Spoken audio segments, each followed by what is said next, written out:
அருமையான ஹெல்த்தியான முருங்கைக்கீரை தொகையல் எப்படி பண்ணலான்றதை பார்க்கலாம். ஒரு டேபிள் ஸ்பூன் நல்லெண்ணெய் விட்டுருக்கேன். ஒரு டேபிள் ஸ்பூன் தனியா, ஒரு டேபிள் ஸ்பூன் உளுத்தம்பருப்பு, ஒரு 5-6 காஞ்ச மிளகா, 2 பச்சை மிளகா, ஒரு 2-3 பல் பூண்டு, ஒரு 10-15 சின்ன வெங்காயம், இது எல்லாத்தையும் சேர்த்து நல்லா செவக்க வறுத்துக்கோங்க. ஒரு சின்ன கோலி குண்டு சைஸ்க்கு புளி நாரெல்லாம் எடுத்துகிட்டு சேர்த்துக்கோங்க.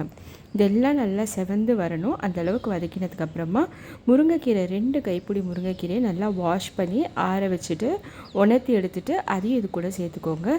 கூடவே கருவேப்பிலையும் கொத்தமல்லியும் சேர்த்துக்கோங்க. இது எல்லாத்தையும் சேர்த்துட்டு இது நல்லா சுருளை வதக்கணும். ஒரு அரை தக்காளி நான் இந்த ஃப்ளேவருக்காக சேர்த்துருக்கேன், புளிப்புக்காக. ஒரு 2-3 டேபிள் ஸ்பூன் கிட்டத்தட்ட, இல்லைனா ஒரு 1/4 கப்பு தேங்காய் அதையும் சேர்த்துட்டு இதெல்லாம் நல்லா செவந்து வரணும். ஒன்று சேர வந்ததுக்கப்புறம் இதுக்கு தேவையான உப்பு, கொஞ்சமாக பெருங்காயம் சேர்த்துட்டு மிக்ஸ் பண்ணிவிட்டு அடுப்பு ஆஃப் பண்ணிவிடுங்க. இது நல்லா ஆறுனதுக்கப்புறம் மிக்ஸி ஜாருக்கு மாற்றிக்கோங்க. நான் இதை அரைக்கிறதுக்கு கொஞ்சம் கூட தண்ணி சேர்க்கலை. அந்த வெங்காயத்தோட இதுவும் தக்காளியோட அந்த தண்ணி அம்சமே இது கரெக்டாக இருக்கும். இது இந்த மாதிரி நரன்னு அரைச்சி எடுத்தோம்னா நம்மளோட ஹெல்த்தியான டேஸ்டியான முருங்கைக்கீரை தொகையல் அட்டகாசமாக ரெடி ஆகிடும். இது சுட சுட சாதத்துக்கு சூப்பராக இருக்குங்க. ட்ரை பண்ணி பாருங்க.